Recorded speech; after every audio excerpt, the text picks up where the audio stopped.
അടുത്ത മാസം കൊച്ചിയിൽ നടക്കുന്ന ഇൻവെസ്റ്റ് കേരള ഗ്ലോബൽ സമ്മിറ്റിലേക്ക് UAE പ്രത്യേക സംഘത്തെ അയക്കും. അബുദാബിയിൽ വ്യവസായ മന്ത്രി പി രാജീവുമായി നടത്തിയ കൂടിക്കാഴ്ചയിൽ UAE നിക്ഷേപകാര്യമന്ത്രി മുഹമ്മദ് ഹസൻ അൽ സുവൈദിയാണ് ഇക്കാര്യം അറിയിച്ചത്. സമ്മേളനത്തിന് മുന്നോടിയായി നടക്കുന്ന ദുബായ് ഇൻവെസ്റ്റർ മീറ്റിനും തുടക്കമായി. കേരളത്തിൽ ലോജിസ്റ്റിക്സ്, ഭക്ഷ്യസംസ്കരണം തുടങ്ങിയ മേഖലകളിൽ കൂടുതൽ നിക്ഷേപത്തിന് താൽപ്പര്യമുള്ളതായി UAE മന്ത്രി മുഹമ്മദ് ഹസൻ അൽ സുവൈദി പറഞ്ഞു. നിക്ഷേപ സംഗമത്തിനെത്തുന്ന പ്രത്യേക സംഘം ഇക്കാര്യങ്ങൾ വിലയിരുത്തും. അബുദാബി ചേംബർ ഓഫ് കൊമേഴ്സും നിക്ഷേപ സംഗമത്തിന് പ്രത്യേക സംഘത്തെ അയക്കുമെന്ന് മന്ത്രി പി രാജീവിനെ അറിയിച്ചു. പ്രാഥമിക പരിശോധനകൾക്കായി ചേംബറിന്റെ ഉദ്യോഗസ്ഥ സംഘം ഉടൻ കേരളത്തിലെത്തും. Chamber of commerce chairman Ahmed Jasim, vice ചെയർമാൻമാരായ doctor Sayyid bin Harman al Daheri, doctor Shamis Ali Halfan al Daheri എന്നിവരുമായി മന്ത്രി സംസാരിച്ചു.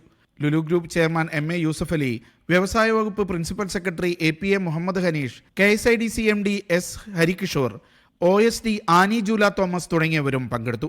2 ദിവസം നടക്കുന്ന ദുബായ് ഇൻവെസ്റ്റർ മീറ്റിലും റോഡ് ഷോയിലും പ്രമുഖ വ്യവസായികൾ, വാണിജ്യ സംഘടനകൾ എന്നിവ പങ്കെടുക്കും.